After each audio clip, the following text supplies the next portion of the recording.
ॐ जगन्नाथाय ते नमः।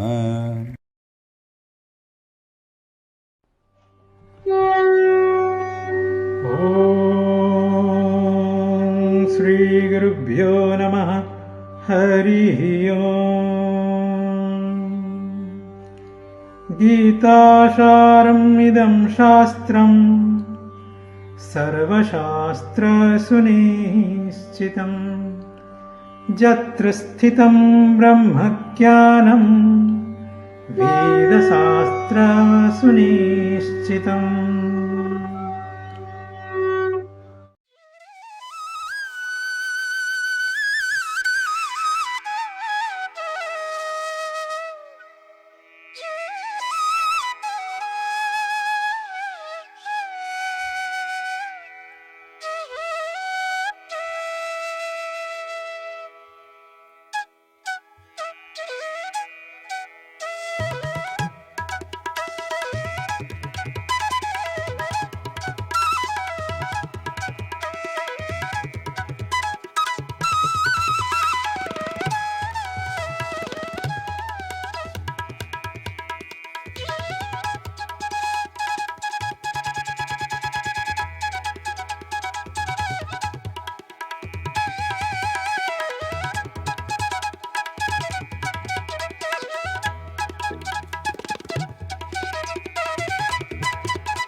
मन मन मन बुद्धि अहंकार चित्त कारण अहंकार आदि बुझा बहुत कष्ट हुए से मो महाप्रभु सब सहती अहंकार सहती गर्वगंजक बाण तक उड़ू थाए।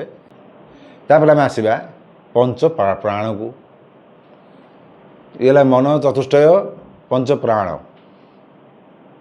बेले आपण मैंने शोक उठला बेलू देखिए आप बाधा लगुच टायर्ड लगुच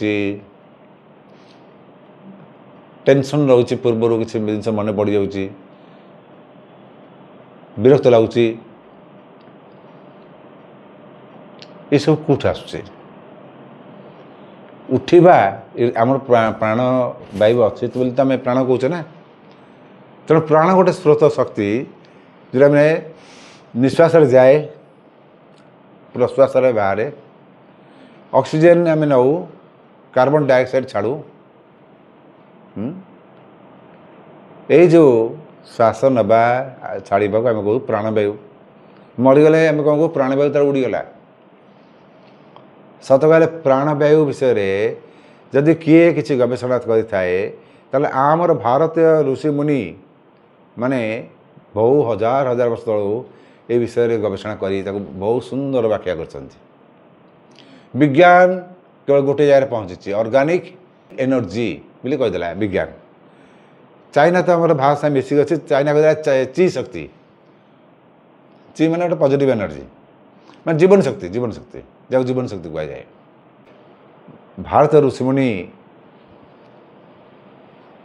जिते सब अच्छा से तनु भी तनु देखते जानते तार व्यवहार जानते से इच्छा मृत्युर प्रक्रिया जानी था स्व इच्छा देह त्याग कर हाथ में सब थाए सी कह ना प्राण वायु तो यही प्राण पंच प्राण यही जो प्राण को लेकिन जो पंचभाग से कले से देखले सब तो प्राण गोटे सूत्र आरंभ है पांच भाग है युवा से रक्षा करने उपनिषद योग सूत्र तंत्र गुप्त रहस्य ये सब जिनस गुड़ाक से गुप्त भाव में पारंपरिक रीति अनुसार संजोग कर रखागला परंपरा कर दिगला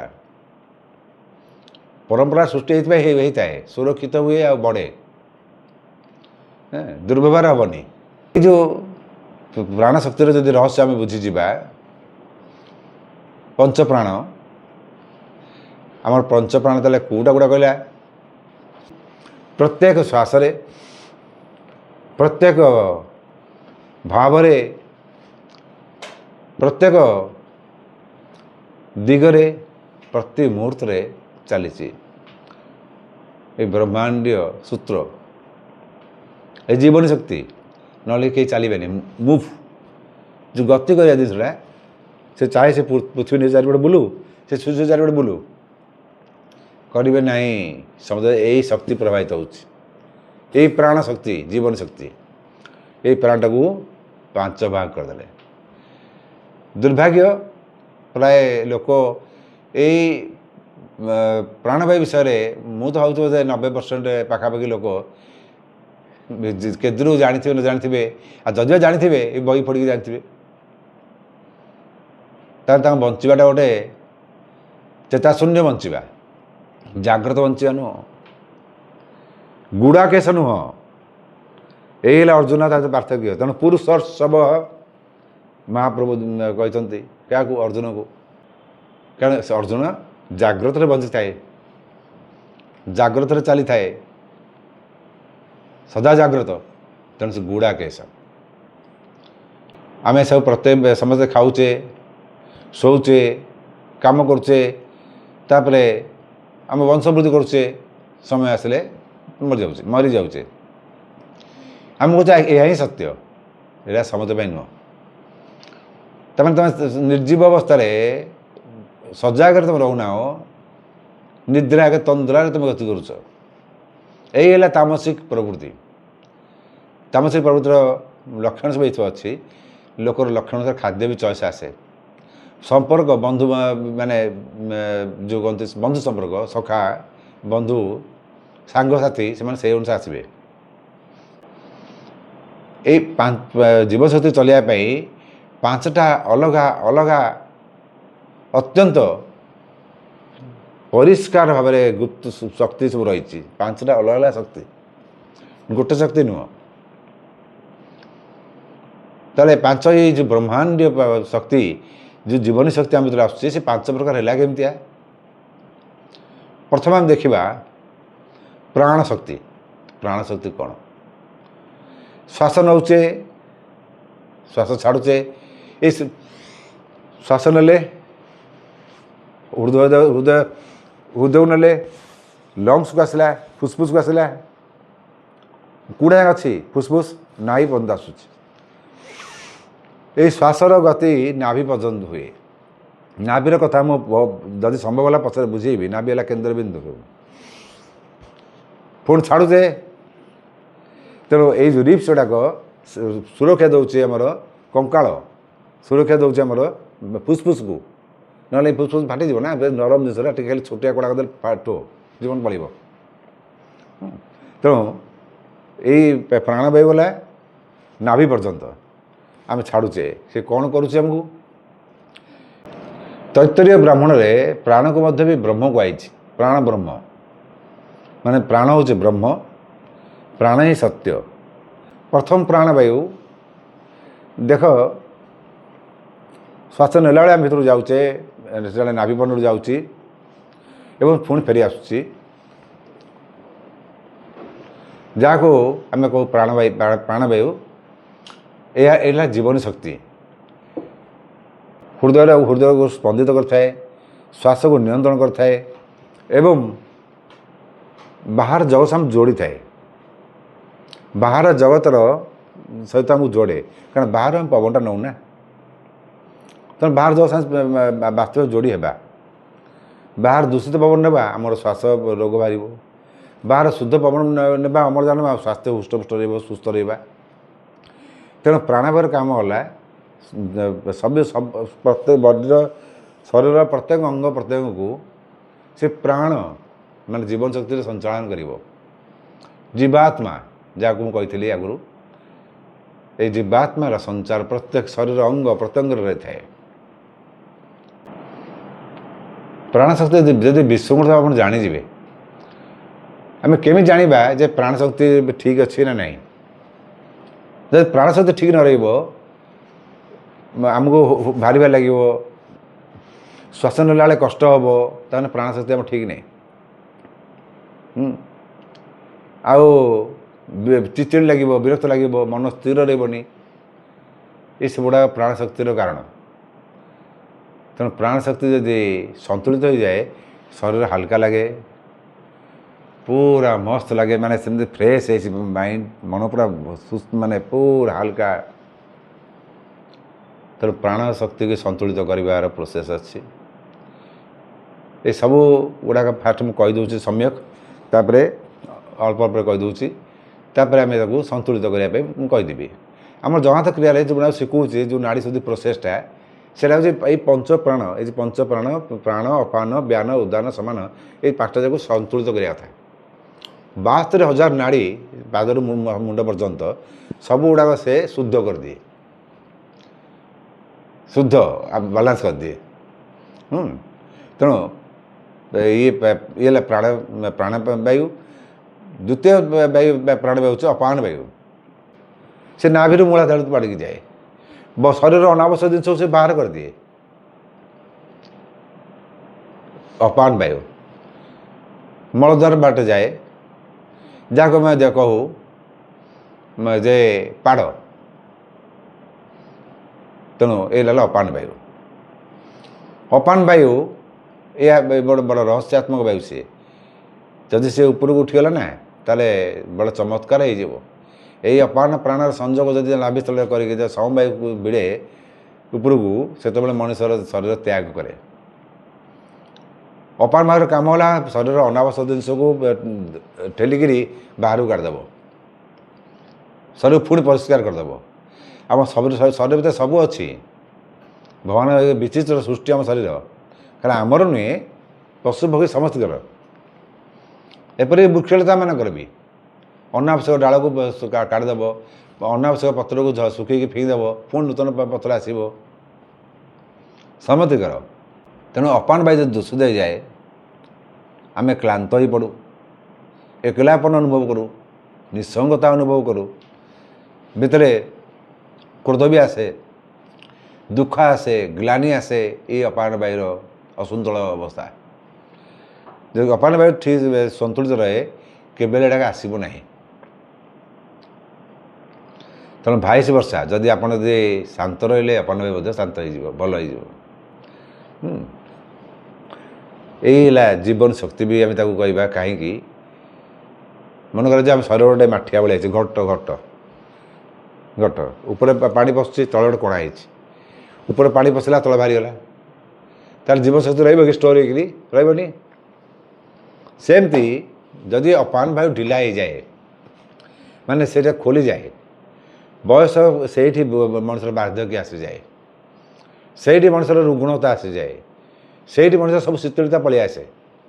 କାରଣ ଆମେ ଯେଉଁ ଶ୍ୱାସ ନେଲେ ଜୀବନଶକ୍ତି, ସେ ଜୀବନଶକ୍ତି ତଳେ ଗୋଟେ ସେ ଠେଲିକି କାଢ଼ିଲା ଅପାନ ବାୟୁ। କେଉଁ ବାଟେ କାଢ଼ିବ ନା, ମଳ ମୂତ୍ର ଝାଳ ଏଇ ଦ୍ୱାରା ସବୁ କାଢ଼ିବ ବାହାରକୁ, ଯାହା ବାହାରିଯାଏ ବଡ଼ିରୁ। ତେଣୁ ବୟସ ହେଲା ପରେ ଲୋକଙ୍କର ମଳମୂତ୍ର ଜାଗାଟା ଢିଲା ପଡ଼ିଯାଏ, ଲୁଜ୍ ହେଇଯାଏ, ଲୁଜ୍ ମୋସନ୍ ଯାହା କୁହନ୍ତି। ଲୁଜ୍ ମୋସନ୍ ଆସିଯାଏ, ପରିସ୍ରା ହେଇଯାଏ, ଜାଣିପାରନ୍ତିନି। ଯଦିବା ପରିସ୍ରା ମାଡ଼େ, ଝାଡ଼ା ମାଡ଼େ, ସେ ଗଲାବେଳକୁ ତାଙ୍କର ବାଟରେ ପରିସ୍ରା ଝାଡ଼ା ହେଇ ପରିସ୍ରା ହେଇଯିବ। କେମିତି ହୁଏ ନା, ଅପାନ ବାୟୁର ପ୍ରଭାବ। ଅପାନ ବାୟୁ ଯଦି ଠିକ୍ ଥିବ, ତାହେଲେ ବୁଢ଼ାପା ଆସିବନି, ଯେଉଁ ବାର୍ଦ୍ଧକ୍ୟ ଆସିବନି। ଅପାନ ବାୟୁକୁ ଠିକ୍ କରିବା ପାଇଁ ହେଲେ, ତା ସନ୍ତୁଳିତ ରକ୍ଷା କରିବାକୁ ଗଲେ, ତା ପାଇଁ ମଧ୍ୟ ବି ଏଇ ପାଟକୁ ସନ୍ତୁଳିତ କରିବା ପାଇଁ ଗୋଟେ ମାତ୍ର ପଦ୍ଧତି, ନାଡ଼ି ଶୁଦ୍ଧି। ତାପରେ ଆମେ ଆସିବା ତୃତୀୟ, ପ୍ରାଣ ଅପାନ ସମାନ। ସମାନ କଲେ ନାଭି ପାଖରେ ଥାଏ, ଅର୍ଥାତ୍ ଏଇ ଯେଉଁ ଆମର ଷ୍ଟୋମାକ୍ ବା ପାକସ୍ଥଳୀ, ଏଇ ପାକସ୍ଥଳୀର ଖାଦ୍ୟକୁ ଜୀର୍ଣ୍ଣ କରି ତାକୁ ରସ ରକ୍ତ ଦେଖିବେ। ଆପଣଙ୍କୁ ଯଦି ଦୁର୍ବଳ ଲାଗୁଥିବ, ମାନେ ଭୋକ ହେଉଥିବ, ଆପଣ ମରିଥିବେ, ଯେମିତି ଟିକେ ଖାଦ୍ୟ ପଡ଼ିଯିବ, ଆପଣଙ୍କୁ ଏନର୍ଜେଟିକ୍ ଲାଗିବ, ମାନେ ଟିକେ ଫ୍ରେଶ୍ ଲାଗିବ। ଓହୋ, ସେ ତା'ର ମାନେ ଖାଦ୍ୟର ସୂକ୍ଷ୍ମ ଅଂଶଟା ଆପଣଙ୍କ ବଡ଼ିକୁ ପଳେଇଯାଏ। କିଏ କରେ ଏଗୁଡ଼ାକ? ସମାନ ବାୟୁ। ସମାନ ବାୟୁ ପାଚନ ଶକ୍ତିକୁ ବଢ଼ାଏ, ମାନେ ପାଚନ କରିଥାଏ। ଆଉ ସେ ପାଚନରୁ ବାହାରୁଥିବା ଯେଉଁ ଜୀବନ ଶକ୍ତି, ଯେଉଁ ଶକ୍ତି ବା ରକ୍ତ ରସ ଗୁଡ଼ାକ, ତା ସବୁଗୁଡ଼ାକ ସେ ପଠାଏ ସମସ୍ତ ଶରୀରର ଅଙ୍ଗ ପ୍ରତ୍ୟଙ୍ଗକୁ। ଆମେ ମେଡ଼ିସିନଟା ଖାଇଲେ ଯେ ବିନ୍ଧା ହେଉଛି ମେଡ଼ିସିନ ଆଣ୍ଠୁରେ ବିନ୍ଧା ହେଉଛି ଆମେ ମେଡ଼ିସିନ ଖାଇଲେ ପେନ୍ କିଲର ସେ ବ୍ରେନ୍କୁ ରୋକିଦେଲା ଜଣେ ବିନ୍ଧା ହେଉଥିବା ଜାଗାଠୁ ରୋକିଦେଲା ମାନେ ସେଇ ନର୍ଭଟା କାମ କଲାନି ଆଉ ଖାଲି ସେଇଟା ନୁହେଁ ବଡ଼ିରେ ଯେଉଁଟା ବିନ୍ଧା ହେଉଥିବା ଆଉ ରୋକିଦେବ ଜଣାପଡ଼ିବନି କିନ୍ତୁ ଏ ଯଦି ବାରମ୍ବାର ସେଇଟା ବ୍ୟବହାର କରିବା ସେଟା କ'ଣ ହେବ ଲିଭର ତ ଖରାପ ହେବାଟା ମଷ୍ଟ ସିଓର ହେଇଗଲା ସେ ନର୍ଭଟା ରୋକି ରୋକିକି ସଦା ପାଇଁ ରହିଯିବେ ଆମେ ଆମେ ଆମେ ପାରାଲିସିସ୍ ହେଇଯାଇଥିବା ତେଣୁ ଆମ ଯୋଗ ମାର୍ଗରେ ଯେଉଁ ସାଧାରଣ ମାର୍ଗ ଅଛି ବହୁତ ବଢ଼ିଆ ସୁନ୍ଦର ମାର୍ଗ କଷ୍ଟ ସହିବାର ପଦ୍ଧତି ସେଇ ବି ସୁନ୍ଦର ଅଛି ତେଣୁ ଏଇ ଯେଉଁ ପାଚନ କରିବା ତୃତୀୟ ବାୟୁ ସମାନ ବାୟୁ ନାଭି ଜାଗା ରହିଲା ଏ ହେଲା ଗୋଟେ ଏକ ପ୍ରକାର ସୂର୍ଯ୍ୟର ଗୋଟେ ଅଂଶ ମାନେ ଅଗ୍ନିର ଗୋଟେ ଅଂଶ ତେଣୁ ଆମେ ତାକୁ କହୁ ଜଠରାଗ୍ନି ଜଠରାଗ୍ନି ମାନେ ସେଇ ଯେଉଁ ଶରୀରରେ ଏଇ ଜଠରାଗ୍ନି ତ ଜଳେ ଖାଦ୍ୟ ଖାଇଲା ପରେ ଏଇ ଯେଉଁ ବଡ଼ିର ଯେଉଁ ଉଷ୍ମତା ସେଇଟା ସେଇ ଅଗ୍ନି ହିଁ ସମାନ ବାୟୁ ହିଁ ରଖିଥାଏ ତା ନା ସମାନ ରଖାଯାଏ କାହିଁକି ନା ସବୁ ଅଙ୍ଗ ପ୍ରତ୍ୟେକକୁ ସେ ସମାନ ଭାବରେ ସନ୍ତୁଳିତ ରଖେ ଜୀବନ ସହିତ ପଠିବାର କାମଟା ତାର ଆମକୁ ଗୋଟେ ଜାଗାରେ ମନେକର ଯେଉଁ ଆମର ଘା ହେଇଛି ଶୁଖୁନି ମେଡ଼ିସିନ ଖାଇଲେ ସେଇ ମେଡ଼ିସିନଟା ସେ ଘା ପାଖକୁ ନେଇକି ଶୁଖିବା କାମଟାକୁ କିଏ କରେ ସମାନ ବାୟୁ ତାହେଲେ ସମାନ ଅର୍ଥ କ'ଣ ତାହେଲେ ହେଲା ସମାନ ମାନେ ନିକିତି ଯେମିତି ସମାନ କରାଯାଏ ସେ ଆମ ବଡ଼ିକୁ ସାରା ସମାନ କରୁଥାଏ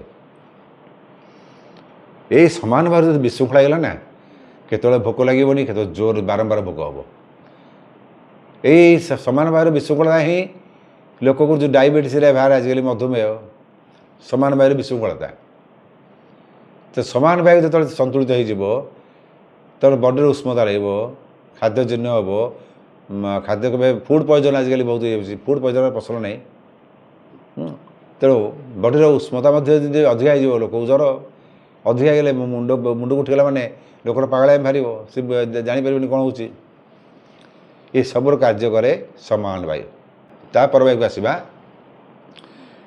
ଉଦାନ ବାୟୁ ଉଦାନ ବାୟୁ ଆମର ଏଇ ଗଳାଠୁ ଉପରକୁ ଆଜ୍ଞା ଚକ୍ର ପର୍ଯ୍ୟନ୍ତ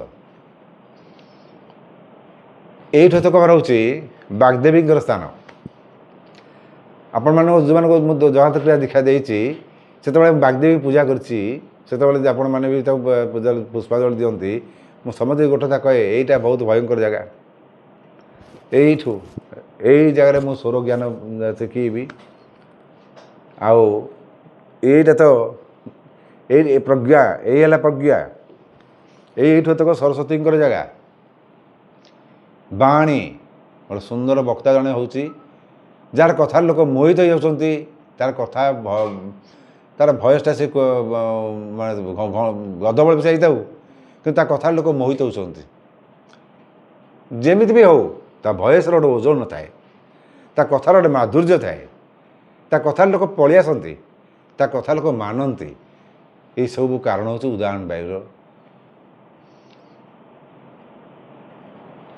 ତେଣୁ ବ୍ରହ୍ମାଣ୍ଡ ଏସବୁ ବାୟୁକୁ ସମାନ ବାଲାନ୍ସରେ ରଖେ ଆମେ ଇମ୍ବାଲାନ୍ସ କରିଦେଉ ଅନାବଶ୍ୟକ କଥା କହୁ ବାକ୍ୟକୁ ନଷ୍ଟ କରିକରି ଆମେ ଅପମାନ କରୁ ଶବ୍ଦକୁ ସରସ୍ୱତୀକି ଅକ୍ଷରକୁ ଏଇ ଗୀତାର ଅକ୍ଷର ବ୍ରହ୍ମ ଯୋଗରେ କହିବାକୁ ବିସ୍ତୃତ କରିବା ଉଦାହରଣ ବାୟୁ ସବୁଠୁ ବଡ଼ ଆଶ୍ଚର୍ଯ୍ୟ କଥା ଆପଣ ମାନେ ଉଦାହରଣ ବାୟୁ ବିଷୟରେ ଜାଣିବେ ଯଦି ଏଇ ଉଦାହରଣ ବାୟୁ ମୃତ୍ୟୁ ସବୁବେଳେ ଏଇ ଯେଉଁ ବ୍ରହ୍ମରନ୍ଧ୍ର ବାଟେ ଯେତେବେଳେ ଯାଏ ଏଇ ଉଦାହରଣ ବାୟୁ ପ୍ରାଣବାୟୁକୁ ଯାଏ ଆମେ କହୁ କ'ଣ ଯେ ପ୍ରାଣ ଛାଡ଼ିଗଲା ପ୍ରାଣବାୟୁ ଏଇଠି ଛାଡ଼ିଯିବ କିନ୍ତୁ ଉଦାହରଣ ବାୟୁଟା ଯିବ ଏଇଠୁ ଏତେ ଜାଗା ଏଇ ବ୍ରହ୍ମରନ୍ଧ୍ରଟେ ସେ ଯିବ ହଁ ମଲାବେଳେ ଯଦି କାମନା ବାସନା ବଲେ ଭରପୁର ଥାଏ ଯିବାର ତ ନବଦ୍ୱାର ଅଛି ପାଦ ବାଟେ ଯିବ ହାତ ବାଟେ ଯିବ ମଳଦ୍ୱାର ବାଟେ ଯିବ ମୂତ୍ରାଶୟ ବାଟେ ଯିବ ପାଟି ବାଟେ ଯିବ ଆଖି ବାଟେ ଯିବ କାନ ବାଟେ ଯିବ ନାଭି ବାଟେ ଯିବ ସେଇଠି ଜଣାପଡ଼ିଯାଏ ଯେ ଲୋକର କେଉଁଭଳି ମୃତ୍ୟୁ ଜନ୍ମ ହେବ ସେ ଏଇଭଳିଆ ମରିଲେ କେଉଁ ଭଳିଆ ଜନ୍ମ ହେବ କେଉଁ ଜନି ଜନ୍ମ ହେବ ନିଚ ଜନି ନା ଉଚ୍ଚ ଜନି ଆଉ ଯିଏ ବ୍ରହ୍ମରନ୍ଧ୍ରଟେ ପଡ଼ିଲା ତାର ଜନ୍ମ ନାହିଁ ଜନ୍ମ ମୃତ୍ୟୁ ଚକ୍ରରୁ ସେ ମୁକ୍ତ ହେଇଗଲା। ଏଇ ହେଲା ଉଦାହରଣ ବାୟୁର ଗୋଟେ ବଡ଼ ବିଶେଷତ୍ୱ। ତେଣୁ ଉଦାହରଣ ବାୟୁ ପ୍ରବଳ ହେଲେ ଲୋକ ସାତ୍ଵିକ ସ୍ୱଭାବ ହେଇଯାଏ। ଯେତେବେଳେ ସେ ଜାଗ୍ରତ ହୁଏ ସେତେବେଳେ ମଣିଷ ଦୟା, କ୍ଷମା, କରୁଣା ଏସବୁ ଭରିଯାଏ। ସାବଧାନ, ହୃଦୟ ରହିଛି ଏଠି, ମସ୍ତିଷ୍କ ରହିଛି ଏଠି। ହୃଦୟ ଉପରେ ମସ୍ତିଷ୍କ, ମସ୍ତିଷ୍କ ଉପରେ ହୃଦୟ ନାହିଁ। ଏଇ ଯେଉଁ ଭାବ ଆସେ ଦୟା, କ୍ଷମା, ଶ୍ରଦ୍ଧା, କାର୍ପଣ୍ୟ ଭାବ, କରୁଣା ଏସବୁଗୁଡ଼ାକ ହୃଦୟର। କିନ୍ତୁ ମସ୍ତିଷ୍କ, ବୁଦ୍ଧି, ବିବେକ, ଜ୍ଞାନ ସବୁ ଏଠି ରହିଲା। ଲୋକକୁ ଚଳିବ ଏଠି ମୁଣ୍ଡରେ, ବୁଦ୍ଧି, ଜ୍ଞାନ, ବିବେକ ଏଇ ମନୋବଳରେ, ଏଇ ମୁଣ୍ଡରୁ। କାରଣ ଏଇଟା ତଳେ ଅଛି, ଏଇଟା ଉପରେ। ଯଦି ଲୋକମାନଙ୍କୁ ଏଠି ହୃଦୟ ବସେଇଦେଲ, ହୃଦୟଟାକୁ ଦେଇଦେଲ, ସରିଗଲା ତମ କଥା। ସେ ତମ ମୁଣ୍ଡ ଉପରେ ଚଢ଼ିଯିବେ। କାରଣ ସେଇଠି ରହିଛ ନା, ତମେ ଏଇଟା ତାକୁ ଦେଇଦେଲ। ଦେଲେ ଏଇଟା ନାହିଁ ତ ଆମେ ବସିବା, କେଉଁଠି ବସିବା? ମୁଣ୍ଡ ଉପରେ ବସିବେ। ଆମର ସୁଖ ଦୁଃଖକୁ ଏଇ ଦୁଃଖଟାକୁ ଆମେ ଅନ୍ୟ ହାତକୁ ଛାଡ଼ି ଦେଉଛେ। ସଦାବେଳେ ଛାଡ଼ି ଆସିଛେ, ସଦାବେଳେ ଛାଡ଼ି ଆସିଲେ।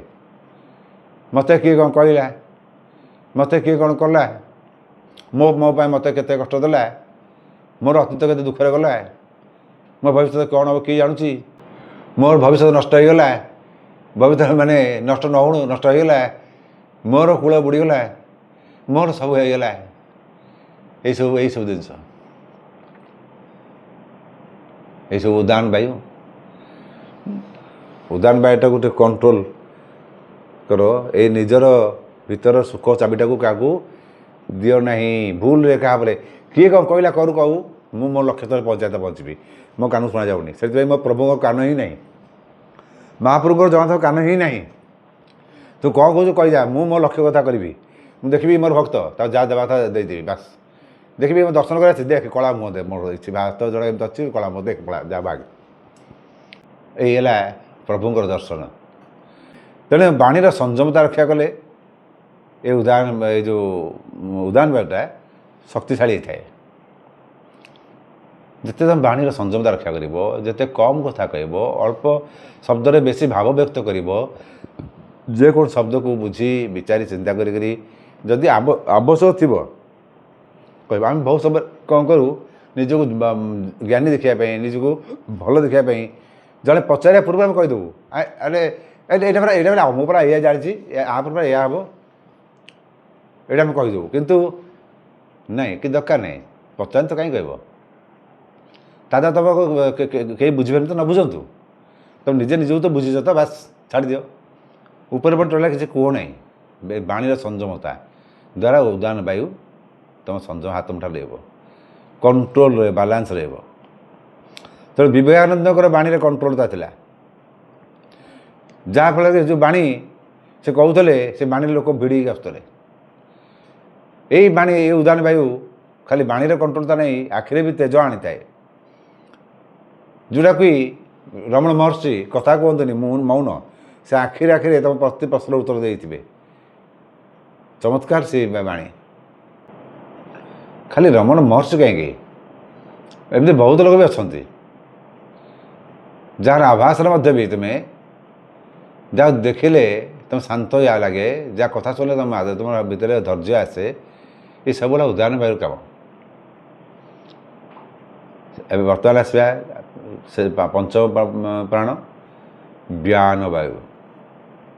ସମସ୍ତ ଶରୀରରେ ଯେ ବ୍ୟାପ୍ତ ହୋଇକି ଥାଏ, ନାଡ଼ିରେ ବ୍ୟାପ୍ତ ହୋଇଥାଏ, ଯୋଡ଼ରେ ବ୍ୟାପ୍ତ ହୋଇଥାଏ, ଶିରା ପ୍ରଶିରାରେ ବ୍ୟାପ୍ତ ହୋଇଥାଏ, କୋଶିକା ଭିତରେ ମଧ୍ୟ ବ୍ୟାପ୍ତ ହୋଇଥାଏ, ସେ ହେଲା ଜ୍ଞାନ ବାୟୁ।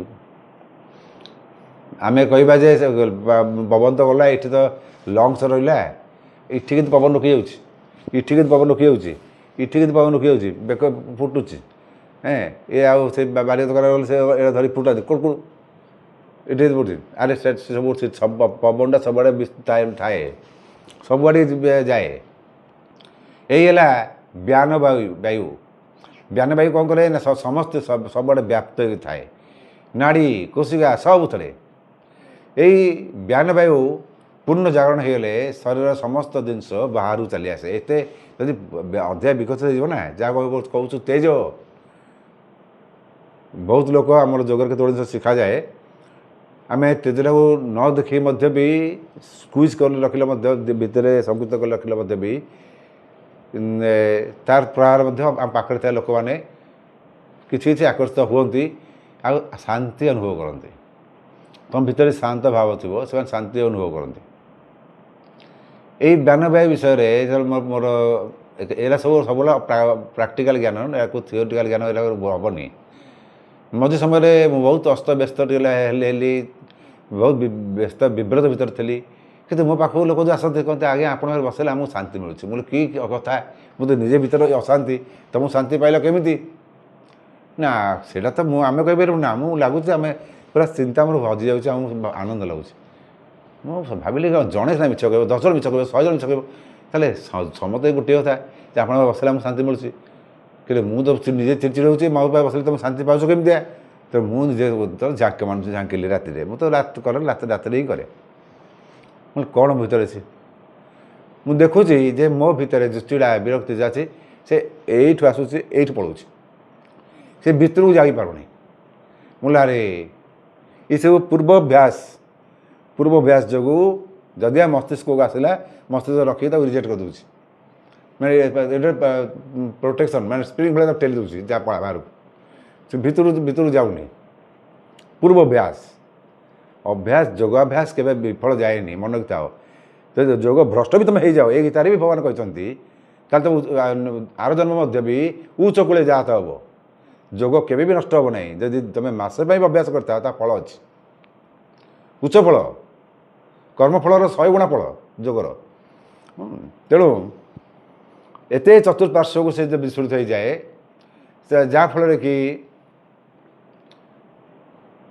ସେ ଦୂରରେ ଥିବା ଲୋକମାନଙ୍କ ସାଙ୍ଗରେ ଯେଉଁ ଭାବ ପଠାଏ, କଥାବାର୍ତ୍ତା ବି କରେ, ତା ଭିତରେ ଭାବ ଆସେ। ଆମେ କହୁନୁ ଅମୁକ ଲୋକଟା ମନେ ପଡ଼ୁଛି, ମୋର ଗୋଟେ ଆଉ ଗୋଟେ ଅନୁଭୂତି କହୁଛି। ଗୋଟେ ଥର ମୋର ସ୍ତ୍ରୀର ଦେହଟା ହଠାତ୍ କୋଲାପ୍ସ କରିଗଲା। ତାର ସେ ଏକ୍ସପାୟାର କରିଥିବା ଗୋଟେ ମେଡ଼ିସିନ ଖାଇଯାଇଥିଲା। ମୁଁ ବାରବାର କହୁଥିଲି ବୋଉକୁ ଫୋନ୍ କରିଦିଅ, କିନ୍ତୁ ସେ ଆଉ ସେ କିଛି କରିପାରୁନି।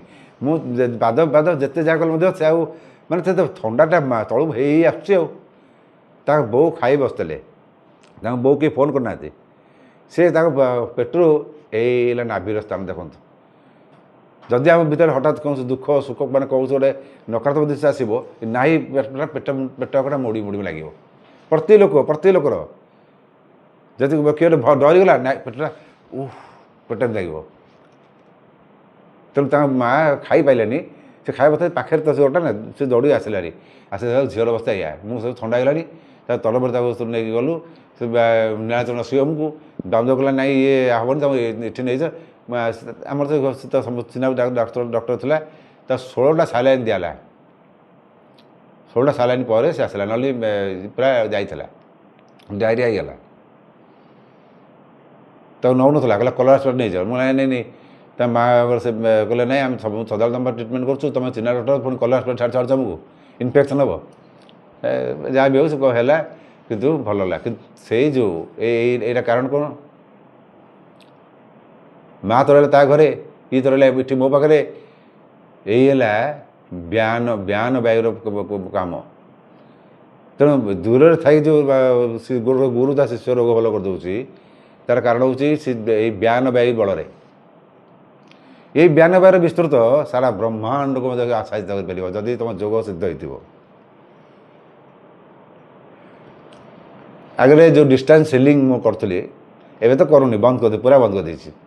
କରୁଥିଲି ସେତେବେଳେ ମୁଁ ତାଙ୍କୁ କହିଥିଲି ଯେ ଶୋଇଲା ବେଳେ ତାକୁ ଡାକିବନି, ମୁଁ ସେ ସମୟରେ ତାକୁ ହିଲିଂ ଦେବି। କି ସେ ଶୋଇଲା ବେଳେ ପିଲା, ଅବଶ୍ୟ ଭାଗ୍ୟ ଭଲ, ସେ ପିଲାଟି ବାଙ୍ଗଲୋରର। ସେ ପିଲାଟି ତାକୁ ବାପା ମା ପାଟିରେ ସବୁ ଭାଙ୍ଗିଗଲା। ହିଲିଂ ଚାଲିଛି, ଡିଷ୍ଟାନ୍ସ ହିଲିଂ, ତା ବ୍ରେନ୍ଟା ସେଠି ରହିଗଲା, ମାନେ ସେ ସେମି ମ୍ୟାଡ଼୍ ହେଲା। ମୋତେ ଇମିଡ଼ିଏଟ୍ ଯିବାକୁ ପଡ଼ିଲା ସେଠିକି ବାଙ୍ଗଲୋରକୁ, ଯାଇକିରି ତାକୁ ସେଠି 7 ଦିନ ରହି ପୂର୍ଣ୍ଣ ମାତ୍ରାରେ କ୍ୟୁଅର୍ କରିକି ଆସିବାକୁ ପଡ଼ିଲା। ସେଇ ଦିନଠୁ କାନମୁଡ଼ି ଜାବଡ଼ା ଖାଇଲି ଯେ ଆଉ ଦିନେ ହେଲେ ଏଇ ଡିଷ୍ଟାନ୍ସ ହିଲିଂ କରିବିନି। ତାପରେ ଆସ୍ତେ ଆସ୍ତେ ମୁଁ ହିଲିଂ ତ ଛାଡ଼ି ହିଁ ଦେଲି, ମୁଁ ଆଉ ଏ କରୁନି। ତେଣୁ ଏଇ ହିଲିଂ, ଏଇସବୁ ଜିନିଷ ଗୁଡ଼ା ସବୁ ଜ୍ଞାନ ବାୟୁର କରାମତି। महत्वपूर्ण कथा ना आम यही पंच भाई को जदि आनिबा ताले आमको नाड़ी शुद्धि प्राणायाम को गुरुत्व भाव में सुंदर भाव में भल भाव में निष्ठार सहित करवा ये पंच प्राणायाम को जदि बालांस करार इच्छा अच्छी सात्विक आहार करो श्वास प्रश्वास मैंने प्राणायाम जो नाड़ी शुद्धि प्राणायाम करो चेतना रे निजे निजर साक्षी होगा चेष्टा कर निज निज को देखार चेष्टा कर शांत रहा चेष्टा कर जहाँ कौच कहू जदि देखुच कहवा द्वारा मोर किसी क्षति ना दूरी दियो जब तुमको छोट देखा पूरा सफर काटी दियो तुम जदि गोटे स्थान जड़े गाड़ी मत कर देख गाड़ी मूल्य नहीं पलि आस ना जब देख गाड़ी अत्यधिक गला तार प्रत्युत्तर छाड़बनी प्रत्येक सीमा अच्छी किंतु अप्रिय जगह जाओ नहीं ये गुड़ा द्वारा तुम शक्ति संरक्षण हुए अनावश्यक कथा कहो नहीं शक्तिर संरक्षण हुए ये शक्ति संरक्षण कले ही तुम शक्तिमान हम मोर एति आशा आज कथा तुम मन केमी लगे मुझे जानी मुझे तुमकर ये जो नाड़ी प्राणायाम समझते शिखाऊँगी से बुढ़ा हो वयस्क हो पिला हो समझते बस तले बस पड़न तो चेयर बस बैकबोन सीधा रख बाँ पटे नि छाड़ स्लोली नियो डाण पटे छाड़ डाण पटे स्लोली नियो बाँ पटे छाड़ कि तुला हो ना आस्ते आस्ते अभ्यास कर तुला ना आर भी माप अच्छी अनुपात कौट रोक कौट छाड़ कौट बाहर रख ये सब गुड़ाक समझते शिखाऊँगी भू क्रिया प्रथम क्रिया आग पंच वायु समता हो जाओ हौ आम रहा। जय जगन्नाथ जय जगन्नाथ। अगर आपको यह वीडियो पसंद आया हो तो हमारे चैनल रामचंद्र बड़पांडा सामंता ऑफिशियल को लाइक, शेयर और सब्सक्राइब करें।